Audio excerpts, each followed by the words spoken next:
when Costa Concordia hit a reef, tearing nearly a 330-foot gash in its hull.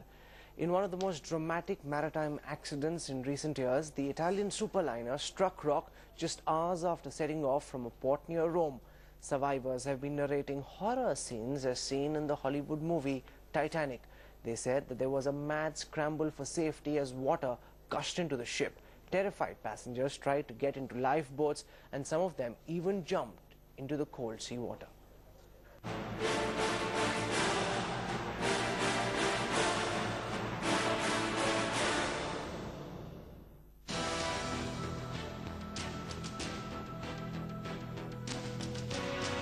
Italian luxury cruise liner Costa Concordia still lies on its side, capsized in Tyrrhenian Sea.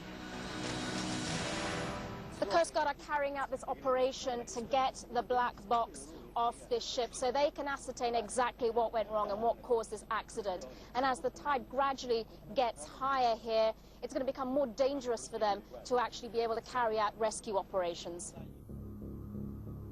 Costa Concordia sailed on Friday at 7 p.m. GMT from Civitavecchia port. It had around 3,000 tourists and a crew of more than 1,000 on board. By 8:30 p.m., most passengers were dining in the ship's 5 restaurants or having drinks in one of the 13 bars. The cruise liner was nearing the picturesque Tuscan island of Giglio. At 9:15 p.m., the ship took 5 miles detour to pass closer to the Tuscan island of Giglio. 15 minutes later, 300 meters off the Tuscan island, the cruise liner struck rocks.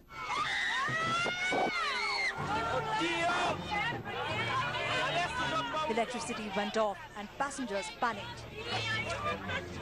We were told that the electrical system was failing, and at first we were told not to panic and just stay wherever we were, and they'd give us more information. You know, they were saying it in 7 different languages. I had a sound very, not so big, but it have a very strong appearance come to us. And some announcers said, please stay our room and be quiet. So we do so.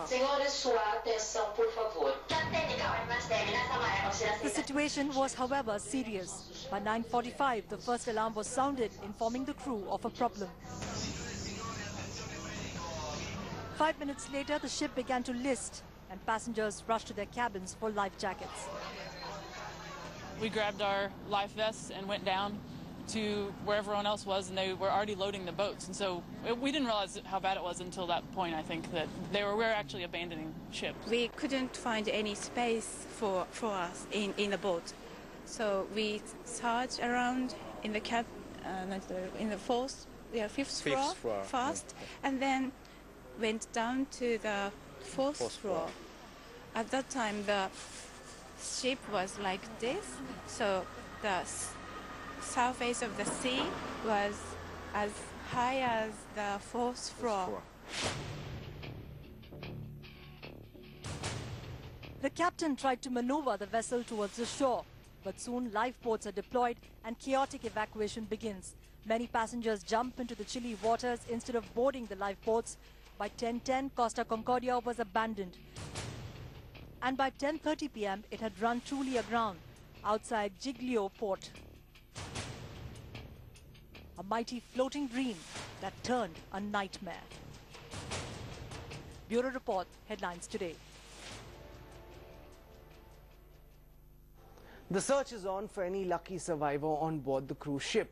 But as hope slowly fades, the real villain of the piece has emerged. According to eyewitnesses, it's Captain Coward. Captain Francesco abandoned his sinking ship even before the rescue operations had begun. Pinning the full blame on the captain, the shipping company has also said that it was his error in judgment that led to the tragedy. The man is now being held on manslaughter charges.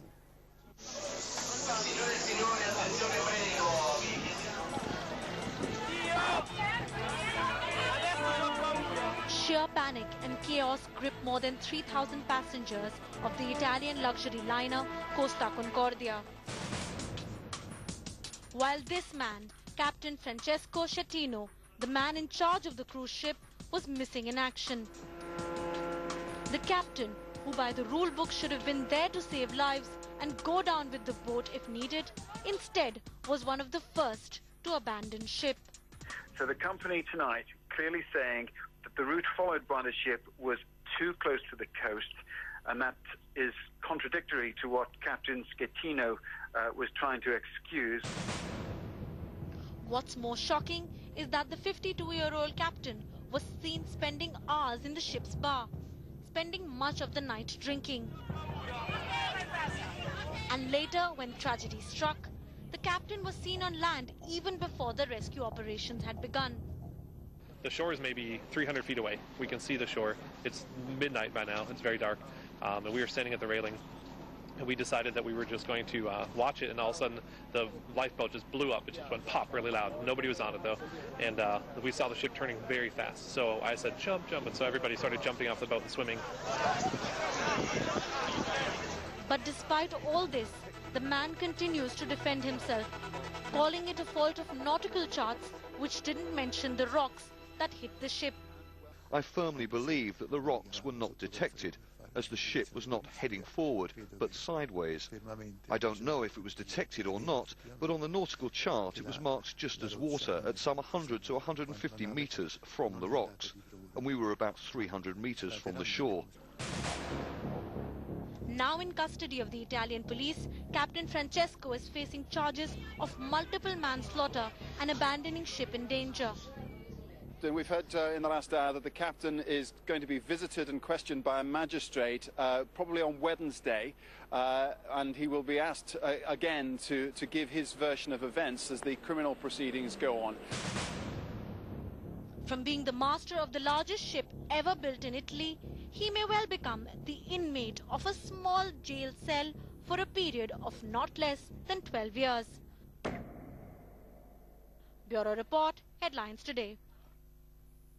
On board this ill-fated ship, many were Indians. After a harrowing rescue mission, 201 have been rescued. But one crew member, Rubello Russell Terence, still remains untraceable. While his family anxiously follows the rescue operations, the External Affairs Ministry has swung into action. The ambassador to Italy and his staff are actively coordinating matters in Tuscany.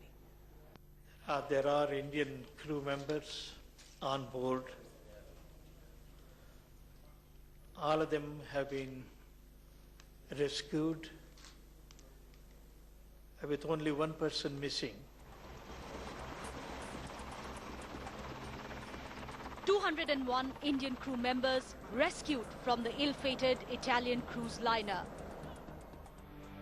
But for the family of Rubello Russell Terence, the statistics of merely one missing gives no consolation.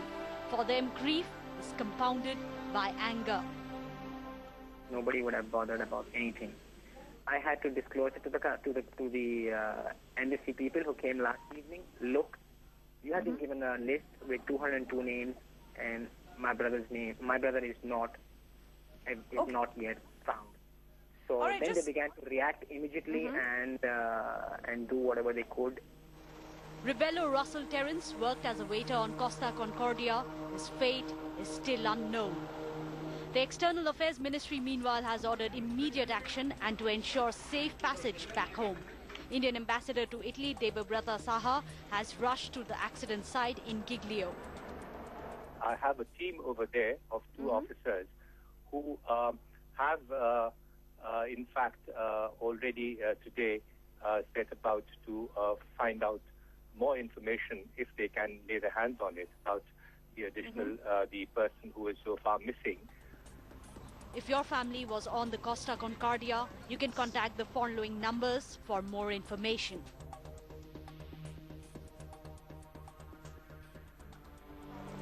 While the Rubello family waits anxiously for the return of Terence, families of the rescued breathed a sigh of relief. While the mighty ship sinks, the rescued narrate the tale of their ordeal. The Rubello family prays for a miracle. With Shabir Ahmed and Mridula Chunduri, Meghna Deka for Headlines Today. Have you seen Titanic? That's exactly what it was. That's how one survivor described it. The Titanic hit an iceberg on the 15th of April, 1912. 100 years on, when Costa Concordia tipped over, it led to multiple comparisons. All the superstitious similarities, the myth and the fantasy came alive. But the fact remains that 100 years later, we still don't do a good job getting passengers ready for disaster.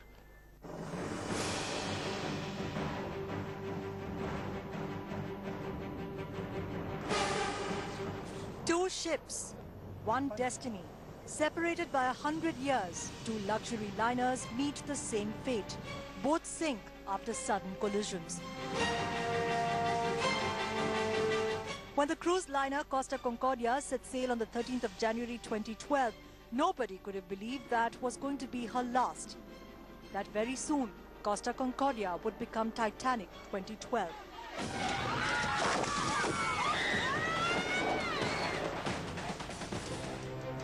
Titanic was the biggest ship built in England in its time. The Concordia is the biggest ship ever built in Italy.